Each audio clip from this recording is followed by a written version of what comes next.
بەراوی خوای بەخشندەی میهرەبان سڵاوتان لێبێت بەڕێزان جەنگی نێوان بزوتنەوەی حەماسی ئیسلامی و قەوارەی جوولەکە بەردەوامە لە بەرنامە ئەمڕۆ قسە لەسەر لێکەوتەکانی جەنگەکە دەکەین. ئایا جەنگەکە تەنها لە سنووری غەزە و قەوارەی جوولەکەدا دەمێنێتەوە یاخود بەرفراوان دەبێت چ لەسەر ئاستی ناوخۆی فەڵەستینی بێت چ لەسەر ئاستی وڵاتانی هەرێمایەتی بێت جەنگی دەبێتە جەنگێکی هەرێمایەتیش و کاریگەریشی چی دەبێت لەسەر عێراق و هەرێمی کوردستانی و لێکەوتەکانی جەنگەکەش لەسەر داهاتووی دۆزی فەڵەستینی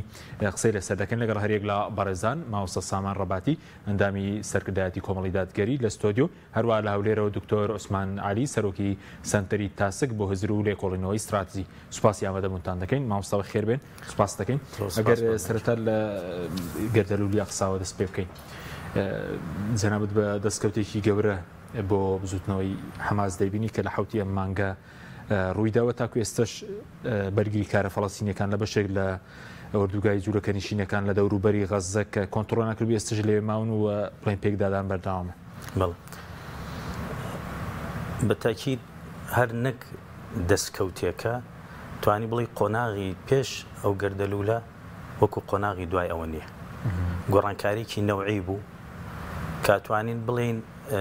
وەهمی موساد ئەو شاخە بەفرینە ئەو گەردەلوولە تێکی شکان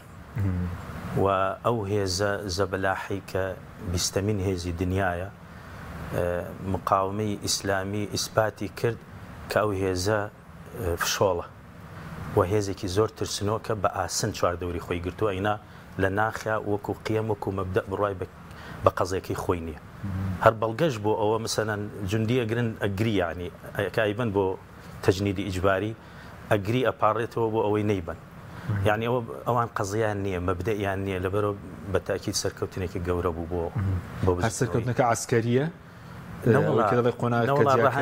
ڕاهەندە عسکەریەکە ئەتوانم بڵێم لە دوای هەمویانەوەی ڕاهەندێکی معنەوی هەیە بۆ هەموو ئومەت ڕاهەندێکی معنەوی و سەرکەوتنی ڕاهەندێکی مخابراتی. حەماس ئیسپاتی کرد کە هێزێکی کەتمانێکی زۆر عەجیبی هەیە و زەبتی ڕیزەکانی خۆی کردووە و یەکێک لە ئەگەر هەڵە نەبم وەزیری دیفاعی پێشووی ئیسرائیل بوو وتێبێ ئەم جەنگەی حەماس لە قوتابخانە عسکەریەکانە بخوێنرێ. ئەی وەکو دۆزی فەڵەستینی وەکو دۆزی فەڵەستینیش بردی قۆناغێکی ترەوە چونکە حەماس لە دوای ئەوەی یعنی حیسارێکی کەونی لەسەر بوو ئەتوانم ناوی بنێم ئاوە ئێستا توانێتی مەجلیسی ئەمن کاتە چەند بەشێکەوە ینی وای لێبێ رووسیا بێتە سەرخەت لە ڕاستە مەساڵح یان پێوترێت تەقاتعی مەساڵح ینی بەرژەوەندی یەکەگرنەوە بەڵام مهمە هێزێک بتوانێت بەرژەوەندی رووسیا لە خۆیان ینی وەکو بڵی تەوقیتێک هەڵبژێرێ کە رووسیا مەجبور بێ ڤیتۆی بەکاربێنێت و ئێرانیش لەسەر خەتە ئیتر خۆ من دڵنیام ئێران ینی بەرژەوەندی خۆی تا ئەویش بەڵام ئەوش گرنگە و مهمە تۆ هەموو وڵاتانی عەرەبی چواردەوەرە بگە بەڵام تۆ بتانی لە ڕووی هاوکاری لۆجستیەوە پشتیوانی ئێرانیش بەدەستبێنی بە تاکید ینی سەرکەوتنی حەماسە لە زۆر ڕۆ. باشە بەس چۆن حەماس لەو جوگرافیا بچووکە کە بازەوەکە لە سەدایەکی خاکی مێژووی فەڵەستین پێگەڵێن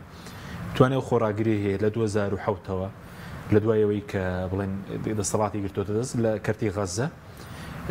گەمارۆ بەردەوامە 5 دەواازە هەیە لەگەڵ قەوارەی جوولەکە ئێستا هەمویان داخراون یەک دەواازەی ڕەفە هەیە لەگەڵ میسر ئەویش لەژێر کۆنتڕۆڵ نیە و دەوڵەتیدایە لە ڕۆ دەریایەکەوە بۆیان هەیە 3 کیلۆمەترێک ڕاوی ماسی بکەن. چۆن حەماس توانێتی بمێنێتەوە ئەم سەرکەوتنەش بڵێن بەدەستبێنی؟ حەماس عمقێکی ئیسلامی هەیە لە ناو شارعی مسلمان یعنی کە عەرەب و غەیری عەرەبش ئەو ئینتیما ئیسلامیە وای کردووە کە جۆرێک لە پشتیوانی بۆ دروست ببێ و وەکوتم ئەو جەمسەرانی کە دابەش بوون حەماس توانیوەتی سوود لە جەمسەرێکیان وەرگێ ئەگەر ناوی بنێن قەتەر تورکیا و ئێستا رووسیا قەتەر تورکیا ئێران و رووسیا هاتۆتە پاڵی و بابەتێکی تران کە لە هەمووی گرنگترە قیەم و مەبدەە. حەماس یعنی چۆتەوە سەر ئەساڵەت و ڕەسەنایەتی خۆی کە ئێمە ئومەتێکین نابێت زیلەت قبول بکەین و شەهادەتی کردەوانە و دای بە مناڵەکان و گەنجەکان و لەسەری گەورە بوون. ئەمڕۆ بینیمان دایکێک ڕائەکا و مژدە ئەدا بە کچەکەی کاڵە باوکە شەهید بوو من خۆم بینیم ئەو خائینانەی کە لە غەزە دەستیان کەشف بوو بە سزایان گەیاندن دایکێک چووە سەر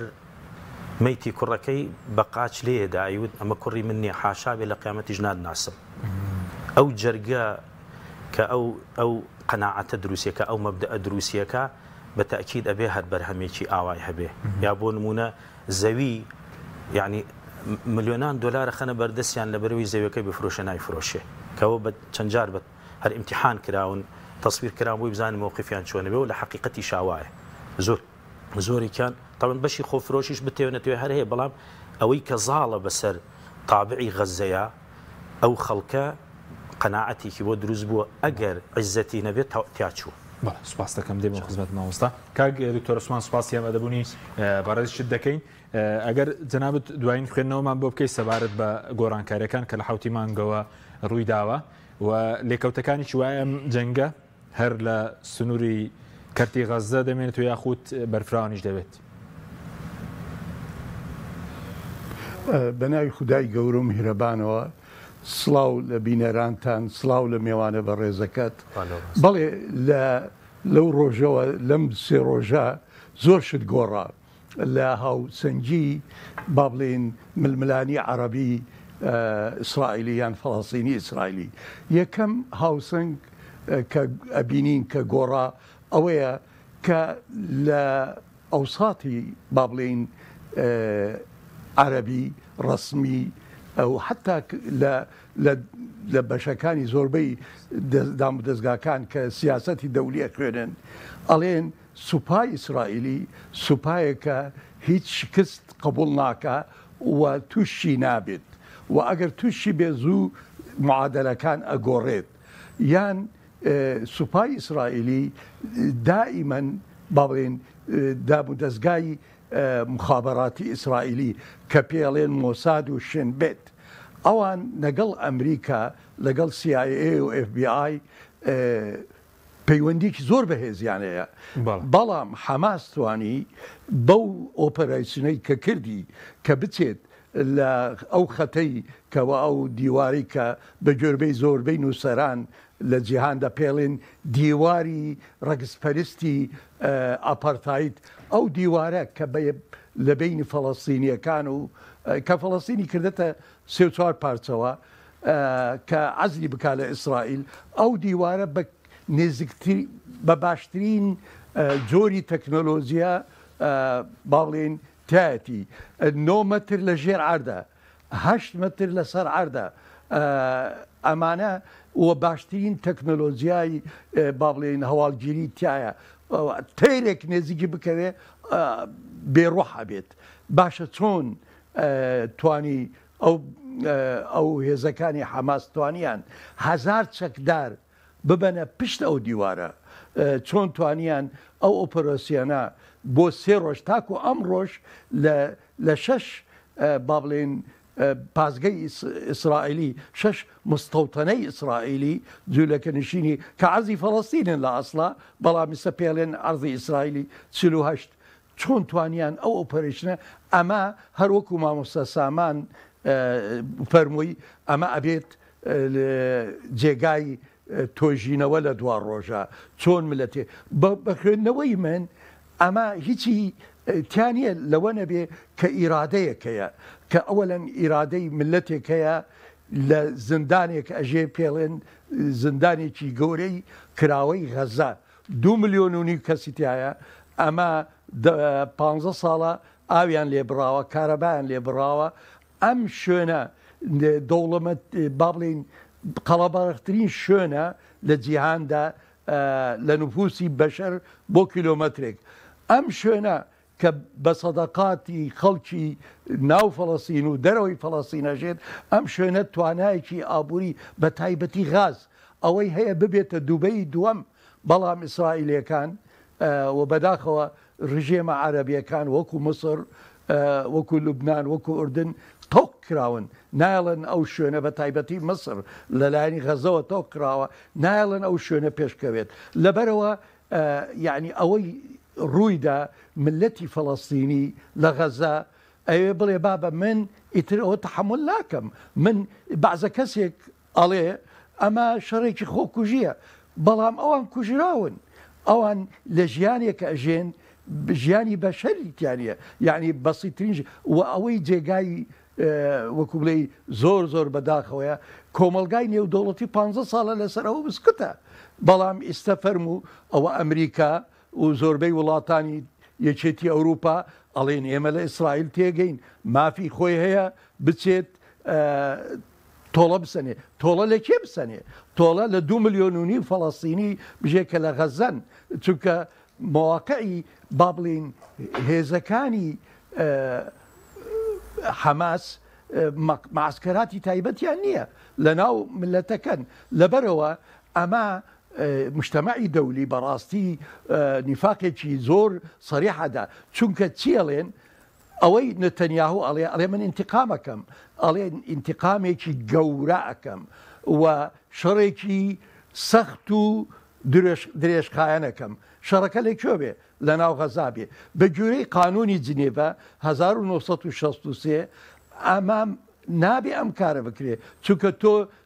عقابی جەماعی پێڵێن ئەمە تۆڵەسنێکی عقابی ئەمە نابێ بکرێ بەڵام بەداخەوە ئەمریکا وڵاتانی یەکگرتووی ئەوروپا چرای سەوزیان داپێی و لە هەمان کاتشە وەکو ئەبینین وڵاتانی عەرەبیش تاکو ئیستا لەسەر کۆنە زیاتر هیچیان نەکردووە بەس لەم دوو ڕۆژە 500 فەڵەستینی کوژراوە و 2000 زامدار هەیە بەعزە کەسێک بەشێک بەداخەوە لەو کوردانەی خۆمان کە خۆیان بێورن بەرامبەر وەزعی کوردستان ئەنە وەرەی شعبی فەڵەستینیش بکە ئەڵێن ئەمە خۆکوژیە بۆ وا دەکەن بابە ئەمانە یعنی تۆ ملەتێک بی کە عەرزت بڕوە کەوا دائیمەن تۆ لە شەڕێکی جێنەسایدی شعبی فەڵەستینی ئەمڕۆ بە گوێرەی پەیماننامەی 1992 پەیماننامەی ئۆسلۆی پێڵێن ئەبێسە دەوڵەتێکی خۆیە بواە ئەوە ئیسرائیل نایکە لەو ڕۆژەوە نەتانیاهو هاتەتە دەسەڵات ڕۆژانە مستەوتەناتی تازا کاتەوە لە دیفەی غەربی ئێستا دیفەی غەربی لە 130 ماوە بەدەستی فەڵەستینیەکان تەنها غەزا ماوە بەدەستی فەڵەستینیەکان کە کیانێکی سربەخۆیانەیە ئەوش لە 101 فەڵەستینیە ئیدەن ئەم ملەتە ئیبادە کراوە عەرزی چووە یعنی ئەمە بە هەموو مەعایری ئینسانی نێودەوڵەتی مافی بەرهەڵستی لە خۆی هەیە بەڵێ دێمەوە خزمەت لەسەرەوەی ئایا جەنگەکەش بەرفراوان دەبێت و ێژخیان دەبێت دێمەوە خزمەت کاک تۆسمە مامۆستا سامان سەبارەت بەوەی کە کاکتۆر باسی کە سەبارەت بە دووڕووی کۆمەڵگەی نێودەوڵەتی ینی پێشتری شەرچەندە پەرەزوتەم جارە دابەشبوونێکی لە ئەنجومنی ئاسایش بەس پێشتر هەرچی قەرار و ئەوی ئەنجومنی ئاسایش هەموو ئیدانەی بەرگری کارە فەڵەستینیەکان و حەماس و پشگیری ئیسرائیل بووە ئەم دووڕوویە لە چیەوە سەرچاوی گرتووە وڵا مێ بەخێراتن جەنابی کاک دکتۆر بکەم لە سەرەتا لەبیرم چوو وەڵاهی هەر لە دوای جەنگی جیهانی دووەمەتوانین بڵین براوەکانی جەنگ لە جیاتیەوەی دەرسێک وەرگرن لەو لافاوی خوێنی هەڵانسان لە ناو یەکتریاوە بەهۆی سیستەمی دیکتاتۆرەکانەوە ئەو جەنگە گەورە دروست بوو هاتن جۆرێک لە دیکتاتۆریەتی سیستەماتیکیان دروست کرد ینی دیکتاتۆریەکیان دروست کرد بەڵام شەرعێتیان پێدا ئەویش دروستکردنی مەجلیسی ئەمن و 5 ئەندامی دائم کام 5 ئەندامە وان هەبێ ڤیتۆ بەکاربن تر لەو ڕۆژەوە ئەم 5 هەمیشە مڕاعاتی یەکتریان کردووە ئەگەر ئەم سەرکوتی شتێکی کردو بەرژەوەندی لێوابێت تۆ ڤیتۆ بەکارمێنە بۆ جاری داهات منیش ڤیتۆت بۆ بەکار نایانم لە هەندێک مەساڵحا کە تێک گیراوە ڤیتۆیان دژی یەکتری بەکارهێناونە بە گشتی بێدەنگیان هەڵبژاردووە لە ئاست یەکتریای تر ئەلەوێەوە یان بۆ یەگەم و قەناعەتی کە ئەبێ پرۆژەیەک هەبێ ئەم سیستەمی نوێی جیهانێ تێک بدا و دروستی کاتەوە کە لە تەمەنی ئێمە ئەیبینینیان نا من دڵنیامەوە ئیسلامە ئەبێ ئەو عەدالەت و دادگەرە بگەڕێنەوە بۆ سەرزەوی لە هەمیشە وابوون یعنی لە تارەکانەکەوێتە خوارەوە لە لۆکەربی چەند ملیار دۆلار لە قەزافی وەرەگرن بەڵام ئەمریکا بەڵام لە ئەفغانستان قەسفی مەدەنی ئەکرد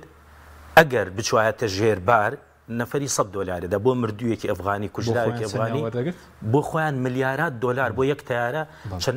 چەند سەد نەفەرێک بوون کەوتە خوارەوە یعنی لەوانەیە هەر عایلەیە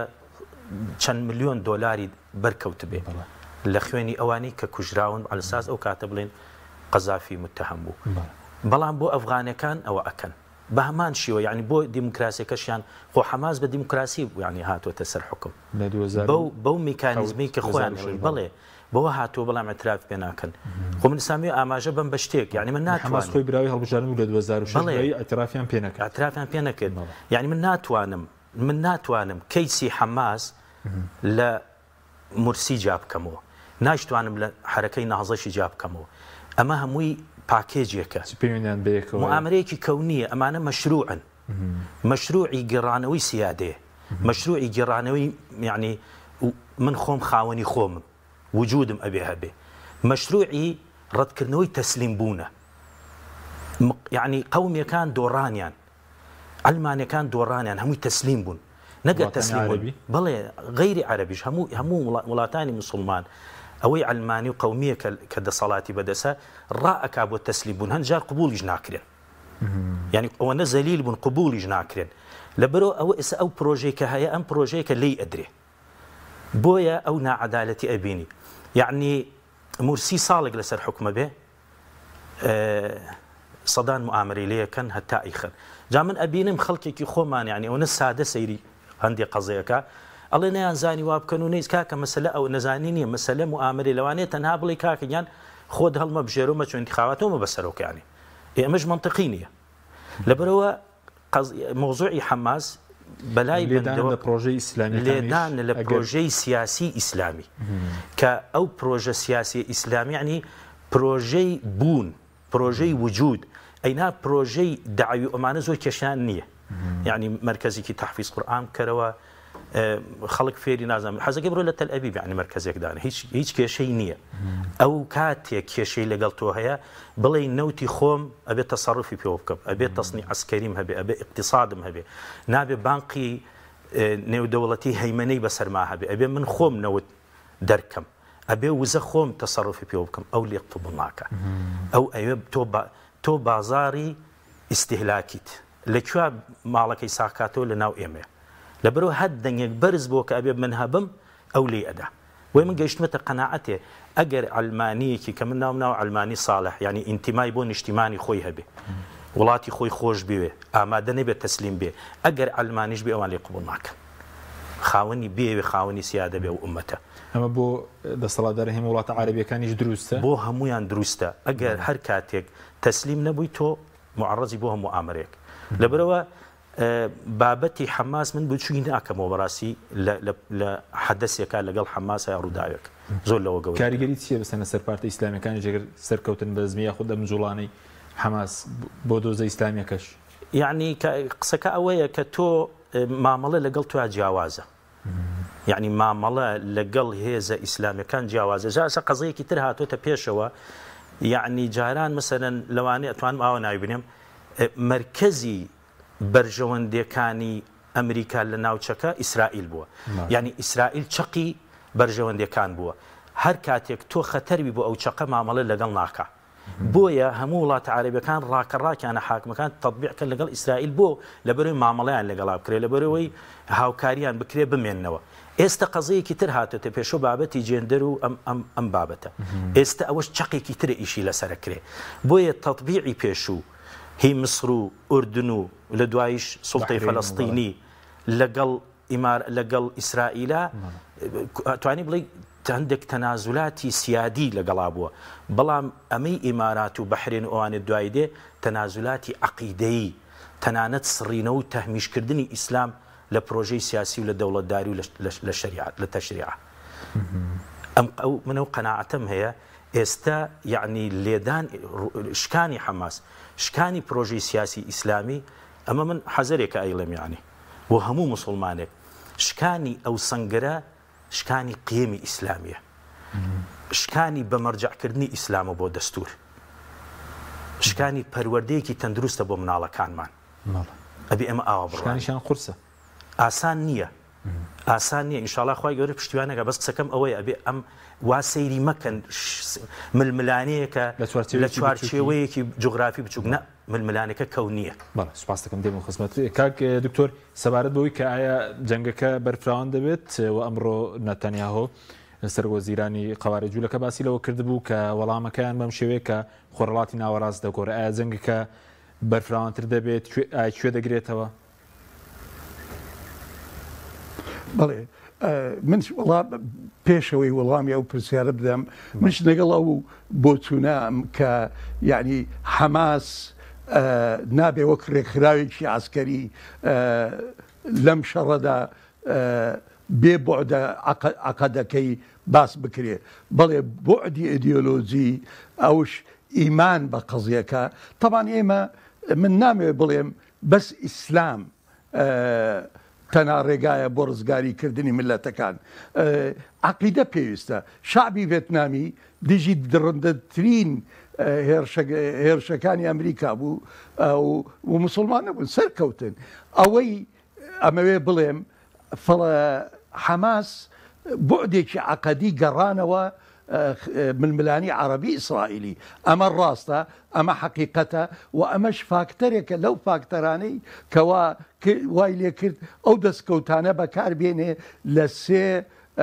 ڕۆژی لە دوو ڕۆژ و نیوی ڕابردوودا ئەمە لێرە ئەوە بڵێم سوپاکانی عەربی بە تایبەتی لە شەڕی با بڵێن شەڕی 1973 کە لە ئیسرائیل پێڵێ یەوم الغەفور شەڕی غەفور غوفران لە ئەوساتی عەربی پێڵێن شەڕی حەربی ڕەمەزان ئەلەوێدا تقریبن ملیۆنێ سەرباز لە هەردوو لاوەتیایدا بوو دوای 15 ڕۆژ لە شەڕ اینجا 2000 کەس زامدار و کوژراو بوو حەماس توانی لە ناو یەکەم 12 سەعاتدا ئەو درزە گەورە لە ئیسرائیل بدا کە هەموو سوپا عەرەبیەکان نەیانتوانی بدەن وەکو ئەبینین لە دوای شەڕی با بڵێن لە دوای بەهاری عەرەبی هەروەکو مامۆستا سامان وتی ڕاکردن هەبوو خۆ تەسلیمکردن هەبوو بە ئیسرائیل تەواو کە بەهاری عەرەبی فەوت نەما تەواو وتیان ئێمە کیانە عەرەبیەکان وتیان ئێمە تەطبیعەکەین ئاسانکاریەکەین لەگەڵ ئاسانکاری پەیوەندیەکانمانەکەین لەگەڵ ئیسرائیلە چونکە ئەمە بەرژەوەندی ئابووری تایە و دوای مەترسی ئێرانی تایە ئێمە ئەبێ مەترسی ئێران وەکو مەترسی ئیسرائیل بەڵکو زیاتر وە فەڵەستین مهم نییە یعنی ئەو ئاسانکاریەی کە ئەکرا حتاکو لە بینی بەتایبەتی لەگەڵ سعودیە تەنها چەند ڕۆژێک مابوو کە ئەم ئاسانکاری پەیوەندیەکان بکرێت لە بینی ئیسرائیل و سعودیە تەبان ئەمریکا گەرانتیدا پێی ئاسایشی سعودیە بپارێزێت و بالمقابلش هەمان کاتوتی ئێوە مەجاڵتانە دەینێ هێزی ئۆتۆمی ئاشتیتان هەبێت بەرامبەر ئەوەی کە ئێوە ئەتراف بکەن بە ئیسرائیل سعودیە ئامادە بوو بۆ ئەوە بەڵام یەکێک لە گۆڕانکاری کە ئەم ئۆپەراسیۆنەی حەماس هێنایەکایەوە ئەو تەطبیعە ئەو ئاسانکاریی پەیوەندیەکانی ئیسرائیل لەگەڵ وڵاتە عەرەبیەکان ئەوە ئەوستێتی ئستا چونکە لەمە دوای شەڕی غەزا هاوسەنگی هێز گۆڕا لە ڕۆژهەڵاتی ناوەڕاست ڕۆژهەڵاتێکی ناوڕاستی ترە بێت لەوێدا دۆلی عەرەبی بە تایبەتی سعودیە و ئەو وڵاتانەی تر قەتەر تورکیا ئەڵێن با شتێک ئەو مەسەلەی دوو دەوڵەت حەلی دوو دەوڵەت جێبەجێ بکرێت اینجا ئەگەڕێمەوە مامۆستا حەکیم ئەگەڕێمەوە ئێستا سەر وەڵامی پرسیارەکەی جەنابەت ئایا ئەمە شەڕەکە فراوانترەکە ئەوە وەکو لەبەر چەند هۆیەک نە ئەمریکا طبعاً نە ئێران نانوێ ئەم شەڕە لەم ڕۆژانەدا فراوانتر بێ ئێران ئەڵێ من طبعاً ئەو سیاست مەدارانەی لە جمهوریە ئیسلامین زۆر سیاست مەدارێکی واقعبینن ناچنە شەڕێکەوە کە ئەزانن هاوسەنگی هێز لە بەرژەوەندی خۆیان نییە و ئەوەی حەماس ئەیکا و ئەوەی با بڵێن حزب الله ئەیکا و ئەوەی حەشدی شعبی لە عێراق ئەیکا حوتیەکانەوە لە بەرژەوەندی ئەوانە طبعا بەعزە کەسێک ئەڵێ بۆچی حەماس لەگەڵ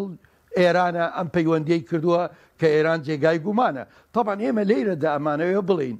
ئەمە ملتەقای مەساڵحە بەرژەوەندیەکان یەکەگرن طبعا شعبی فەڵەستینی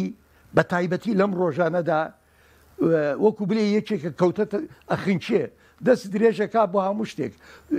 کە بتوانێت لەو خنکانە دەربچێت جمهوریەی ئیسلامیش لە ئێراندا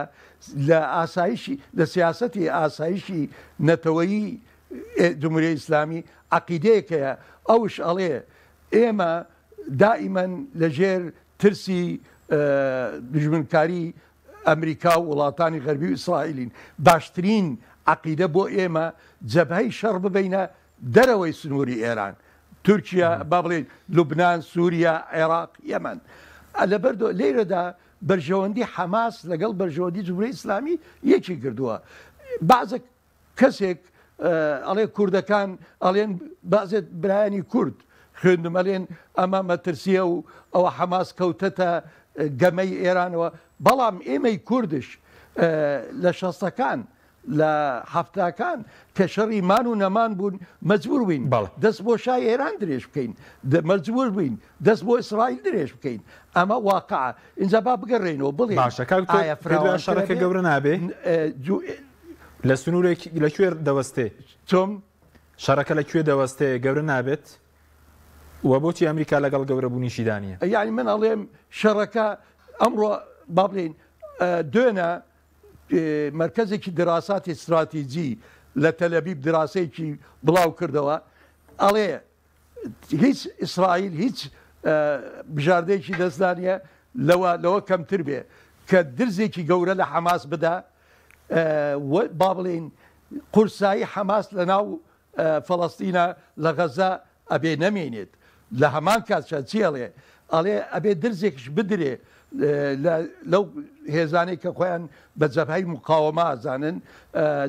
ئەڵێ ئێرانش ئەبێ لە ڕۆژهەڵاتی ناوەڕاست ئەبێ درزێکی لێ بدرێ کە نەتوانێت سەر لە نوێ یارمەتی حەماس و حزب الله بدرێ ئەمە چیە خوێنین ئەوەی من ئەیخوێنم ئەمەش قسەکەی نەتەنیاهوو جگەلەوەش نەتەنیاهوش لە وەزعێکی زۆر نابارە لا نەبارە لە ناو فەڵەستین لە ناو ئیسرائیل خۆی پێش هەفتەیەک ملیۆنەها کەس دەرچوو بوون ئەڵێن ئەم حکوومەتەمان ناوێ ئەمە حکوومەتێکی گەندەڵە ئەمە ئەوە ئەوێ بۆ یەکێک لە هاوپەیمانەکانی خۆی بەناوی بنغەفیر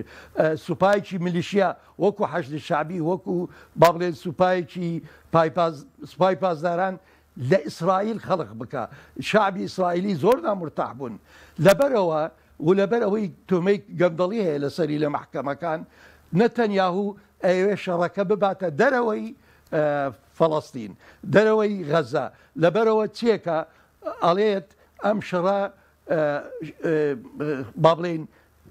نەخشەی ڕۆژهەڵاتی ناوەڕاست ئەگۆڕێ لەبەرەوە ئیسرائیل ئەوێت ئەو شەڕە ببێت و بە بۆچوونی من لۆبی ئیسرائیلی کە لە وەختی ئەمریکایان هێنایە ناو شەڕی عێراقەوە لە 2003 هیچ لە بەرژەوەندی ئەمریکا نەبوو ئەو سەدام لا بدرێ بەڵام لۆبی ئیسرائیلی بە بەرژەوەندی خۆی زانی ئەو کارە بکرێ لەبەرەوە من وای بینم شەڕەکە ئەچێتە دەرەوەی ئەگەری هەیە باوا بڵین ئەگەری هەیە بچێتە دەرەوەی غەزا بۆ لوبنان بۆ عێراق بۆ بە تایبەتی سووریا ئێمە ئاگادارین شەڕێکی ئەعلان نەکراوەیە ڕۆژانە لە بین ئیسرائیل و سووریا لە دوای ئەم ئۆپەراسیۆنە یان لەگەڵ ئەم ئۆپەراسیۆنە ئەو جەبهەیە زیاتر گەرمترە بێت لە سووریا و ئەگەرشی هەیە حزب اللهش بچێتە ناو شەڕەکەەوە یان ڕابکێشرێتە ناو شەڕەکەەوە ئەم ئەگەرانە هەیە بەڵام کاریگەری ئەم شەڕانە ئەم ئۆپەراسیۆنە چیە بێت لەسەر عێراق لەسەر هەرێم ئەوە حەزەکەم ئینشاءڵڵا بدەمەوە بەڵێ دێمە و خزمەتی کاکتۆر مامۆستا سامان سەبارەت بە هاوسۆزی بوون ینی بۆ کێشەی فەڵەستین لێرەش لە بەتابێت تۆڕە کۆمەڵایەتەکان دابەش بوونێکێتە لە کۆمەڵگەی ئێمەش چۆن دەبێ ئەمە یەکلا بکرێتەوە ئایا کورد بۆ دەبێ هاوسۆز بێ بەشێکیان مەسەر هاوسۆزی خەواری جوولە کەشن بەس بەشی زۆرینەی موسڵمان هاوسۆزی فەڵەستینیەکان ئینتیما بۆنەتەوە بە شێوە سلبێکەی لە دوای لێدانی خلافەتی ئیسلامی هەر پێش ڕووخان و بڵێن ئیعلانی هەڵوەشانەوەی خلافەت اتحاد و تەرەقی کە دروست ئەبێ ئیتر تعسوبی قەومی بڵاو بێتەوە سەردەمی بیردۆزی قەومی و بڵاو بێتەوە دوای ئەفلەقەکان بڵێن باسیەکان دروستە بن و بەرحاڵ ئەوە وای کردووە جۆرێک لە دووردۆنگی لە بینی نەتەوەکان دروست بێەوە ئەوە ئامانجداریش بوو ینی ئەبواە وابێت چونکە تۆ ئەو هاتووە منطقەکەی بەش کردووە کە بەشی کردو ئەوێ ئینتیما بۆ ئەو ناوچەیە دروست بێ ینی هاتووە سنووری بۆ تۆ دروست کردو ئەوێ ئینتیماش بۆ سنوورەکە دروست بێ لەبەرەوە دوو جار تەعەسوب دروست بووە جارێکیان قەومێک بەرامبەر بە قەومێکی تر بوون عەرەب بەرامبەر بە کورد و جارێکی تریشیان بچووکیان کردێتەوە بۆ دابشکاری لە ناو عەرەبا ئینتیما بۆ مسر ئینتیما بۆ کۆیت ئینتیما بۆ قەتەر ئەوە دروست بووە ئێمەی ئەم ئومەتە دەستمان نییە لەو جیاکاری کە دروست کراوە یعنی کاتێک سەدام دێ یارمەتی فەلەستینیەکانەدا لە میحنەتان دێ پارەیانەدا تێ یارمەتیانە شتیانەکە مستەوسەفیان بۆ دروستەکە چیەکە لەو لاوە شعبی فەلەستینی ئەمە ئەبینی یارمەتیەدا خۆشیەوێ کێ دژی سەدام بێ ئەو ڕقیلێتی یعنی ئۆتۆماتیکی ئەمە ئەدا بەدەستەوە بەڵام ئایا ئێمە ئەگەر خۆمان بگەڕنەوە بۆ 100 ساڵ پێش ئێستا 120 ساڵ پێش ئێستا کە حدود نەبووە ئینتیمای ئێمە بۆ قودس هەروەکو ئینتیمای عەرەبێک بووە لە مسرەوە بۆ قودس ئینتیمای تورکیا بۆ قودس هەروەکو ئینتیمای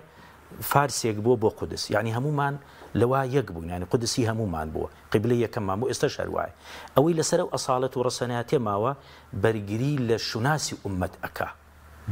یعنی تیاچوونی قودس تیاچوونی ئومەتە ئەوەیشی کە بەرگری لێ ناکا یا سەری لێ تێکدراوە بەو شایعاتانە یا ئەسڵەن ئەفکاری گۆڕاوە هەر حەزەکە ئەسا جینۆساید بکرێن ئێمە قسەمان لەگەڵ ئەوانە نییە قسەمان لەگەڵ ئەوەیە کە لی شێواوە پێڵێن تۆ دوو ئینتیمات هەیە ئینتیمایەکە بۆ کوردبوون هەیە کە لە دەست ئێمە نییە ئاەت و بڕیاری خوایە بۆیە هەر کەسێ دژی ئەو کوردبوون بێت دژی ئاەتی خوایە تۆ ئینتیمات بۆ کوردبوونێ شانازی بە زمانی خۆتەوەکەی دیفاع لە خاکەکەی بەڵگەت هەیە کە لەسەر ئەو خاکەت دیفاع لەو خاکە تۆ بە کوژری شەهیدی ئێتە لەو زاتە چیتەوێ وانە دوو ئینتیمای دووەمت کە بازنە گەورەکەی و لە ئێمان شێوانوە نابێ ئێمە بێڵن لێمان بشێن ئێمە ئینتیمامان بۆ عەرەبێک نییە لە فەڵەستین لە غەزە دانیشتۆ ڕقی لە کووردە دیفاع لەو ناکەین ئێمە دیفاع لە قودسەکەین دیفاع لە ئەرزی موسڵمانانەکەین کە ئێمەش موسڵمانانین هەر کورد دەیان و سەدان و هەزاران خەڵکی لە پێناوی بەرگری لەو خاکە ڕۆیشتووە بەرگری لێ کرد و تیاشە شەهید بۆ تەرمیشی لەوێ لەبەرەوە من یعنی ئێمە ئەگەر بە قسەیەکی تر زیاتر ئاماژێ پێ بم ئەمڕۆ لە دنیاە ئەو کاتەی کە بەریتانیا لە ئیتحادی ئەوروپی جیاب یعنی ویستی جابێتەوە هێشتا دەنگ نەدرابوو تۆنی بلێر سەرۆوەزیرانی پێشووتر داوای لە خەڵکەوتی ڕجاتان لە یەکەم دەنگ مەدەن بە جیابوونەوە سەردەمی کوتلەی گەورەیە کوتلەی بەشەری گەورە جوغرافی گەورە اقتصادی گەورە باشە ئەو قەناعەتی وایە ئەڵێ ئەندەنوزیا و پاکستان و هندستان و ئەمانە دێنە پێشەوە ئەگەر تۆ خۆت لە ئیتحادی ئەوروپی جابی تۆ بە بەریتانەکانی وت ئێوە بچووکە بنەوە ئێستاش کورد زەمینەی ئینتیمای بۆ ئومەت زۆر سازاوە تۆ توانی پارێزگاری لە خاکی خۆت بکەی لە زمانی خۆت بکەی لە کوردبوون بکەی تەنانەت شەڕ بۆ ئەوشکە کە دەوڵەتیشت هەبێ بەڵام ئینتیما گەورەکەت لە دەست مەدە چونکە بچووکە بیتەوە هەرچەنە ئیش لەسەر ئەوە ئەکرێ بۆ ئێم قەناعەتم وایە لە ڕوویەکی دیندارەگەمە خیتاوەکەمان ڕوو لە کەسێک بکە ئیماندارە پێی ئەڵێن یاسایەکی قورئان هەیە ئەفەرمێ ئین ئەکرەمەکم عند الله ئەتقاکم بەڕێزترینتان لای خوا تەقوادرترینتانە یعنی نەتەوە کە بژاردەی خۆم نییە هەر کەسێ محاکەمەی منەکا لەسەر ئەوەی کوردم زوڵمی کردووە ئەگەر منیش محاکەمەی کەسێ بکەم کە فارسیا تورکیا عەرەبە زوڵم کردووە بەبێ ئەساس دوای پێغەمبەر عەلەیهی سەڵات وسەلام فەرمێ الناس سەواسیەة کەئەسنان المشط خەڵکی هاوتان یەکسانن وەکو دانەکانی شانە یەکسانن لا فرق بين عربي وعجمي إلا بالتقوى جیاوازی نییە لە بینی ئەم دینە بە زمانی عەربی هاتووە ئەگەر دینێکی عنصری وایە چۆن پێغەمبەرەکە ئێوە جیاوازی نییە لە نێوانی عەرەبێک و غەیری عەرەبەکە ئیلا بە تەقوا نەبێ با ئێمە ئەمە بکەینە یاسا هەر تورکێک هەر فارسێک هەر عەرەبێک کورد ینی ئینتیمای کوردی ڕەفز نەکرد دانی هێنا بەوەی کورد مافی خۆیەتی زمانی خۆی هەبێ خاکی خۆی هەبێ و کەسێکی دینداریش بوو من لەسەر ئەساسی تەقوا مامەڵی لەگەڵاکەم هەر کوردێک هەر تورکێک ڕقی لە کورد بوو لە بەرەوەی کوردم ئەوە زاڵمەکەیە عکسەکەشی تەواوە کوردێکی خائینیش زاڵم کە دەسەخاتە ناو دەستی دوژمن و میلەتی خۆی قەتڵ و ئامەکا و ئەیکوژێ ئەوەش هەر خائینە ئێمە ئینتیمامان بووین سپاس دەکەم مامۆستا کاکتۆر چوار خولەکێکمان ماوە سەبارەت بە ئەم شەڕە لێکەوتێکی لێ بەرەز ڕەنگە بچێتە دەرەوەی فەڵەستین بەس درێژخایان دەبێت هیچ درێژخایان یاخود جەنگێکی گەورە کە کاریگەری بۆ بازاری وزە دروست بکە نەخشەی سیاسی بگۆڕێ و بۆ کوردیش چ لە سووریا بێ لە عێراق بێت کاریگەریەکەی چی دەبێت؟ بەڵێ وڵی کاک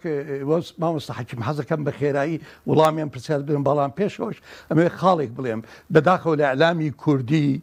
زۆر بەداخەوە ئەسیرێکی ئافرەتیان پێشاندا و سەیریان کرد چەکدارەکانی حەماسیانەدا ئەوەوە کارێکی نامرۆڤیە حەزەکەمەوە بڵێم ئەوانەی لەو مستەوتەناتەن هەمووی چەکدارن چونکە ئەزانن ئەمە عەردی خۆیان نییە هەموو مستەوتەنێک ژن و پیا و منداڵیان چەکدارە ئەمە ئەو حقیقەتە بێ بزانین ئێمە لە کەرکووک ئەمڕۆ مەجموعەیەکی عەرەبی بەعسی ئەگەڕێتەوە ئاردەکانمانە گرن ئەگەر ئێمە چوین ئەو عەرەبانە لەسەر ئەو ئاردەی کوردن هەمسان سەر لە نوێ هاتنەتەوە ئێمە دەرەکەن لەسەر عەردمان ئەگەر بیان گری چی گوڵ بخەینە سەریان بەڵێ من ئەڵێم بەداخەوە ئەعلامی کوردی لە جاتی ئەوەی بلێ فەرموو چی وانەیەکە ئێمە بۆ بۆچوونی من ئەعلامی کوردی بێ وانەیەکی باشی بووتە بیوتایە ئێمە لە 2000 با بڵێم سێوە بەلاین دۆلاراتمان بۆ دێ ئەڵێم بەلاین هەم لە بەغدا وەرمانەگرت هەم لە تەحالوف بۆچی وەک حەماس نەمانتوانی ژێرخانێکی عەسکەری بەهێز موشک کە بتوانین لە خۆمان دیفاع بکەین کە لە 16 ئۆکتۆبەر بەو ئاسانیە نیوەی کوردستان نەدەینەوە لەبەرەوە ئەوەی سەرکردایەتی حەماس کردی بەو توانە کەمەیەوە هەیەە با ملەتی کورد سەرکردایەتی کورد ئەوە بخوێنێتەوە سوود لەوە وەرگری ئەمە یەک اینجا با بگەڕێنەوە باسی ئەوکە حەزشەکەمەوەش بڵێم بەشێکی زۆری سەرکردایەتی حەماس خەڵکی خەلیلن خەڵکی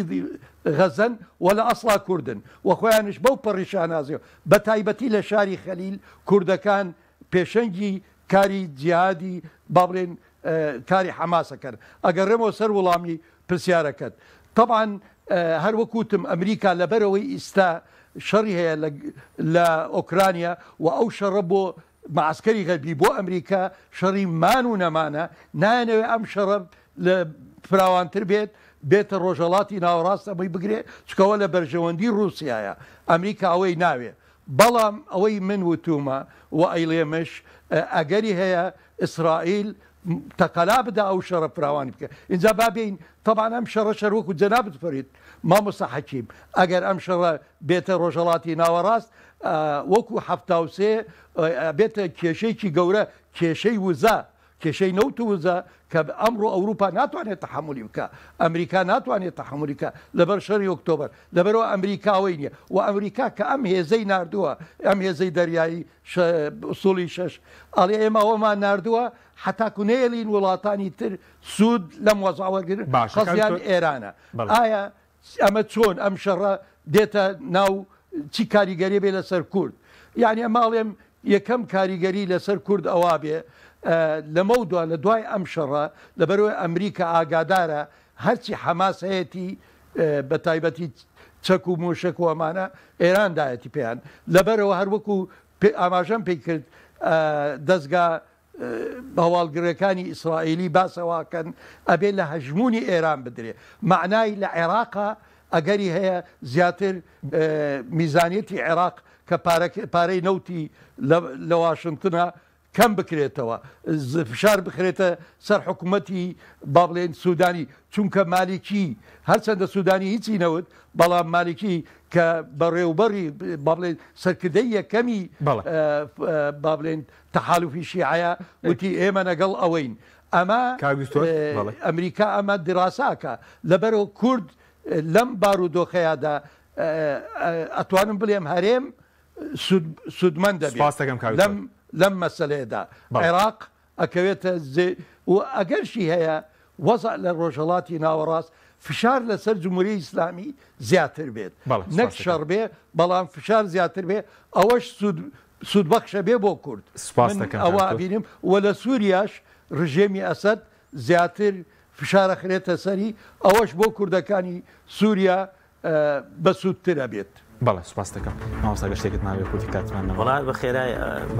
وەکو تەنزێکەڵێ بۆ علمانیە دڵناسکەکان کە بەزیان بە ئیسرائیلەکانە دێنەوە ئیسرائیل بۆ عەبدوڵڵا ئۆجەلانی دابەدەستەوە مخابراتی موساد بوو هاوکاری تورکیای کرد و هەر ئەوان بوون لە 16 ئۆکتۆبەر F16یان بۆ هەڵنەسانی یارمەتیان نەداین کوردستانمان نیوەی دۆڕان و هەر ئەوانش بوون لە شۆڕشی کووردا کە توایەوە هیچ هەڵوێستیانەوە پشتیان کردە کورد وەڵحاصڵ جوولەکە خێری بۆ کورد نەبوو هەتا ئێستا سپاس بۆ هەردوولاتان سپاس بۆ بینیرانی بڕە سپاس بۆ ئەو کارانم خواتان لەگەڵ.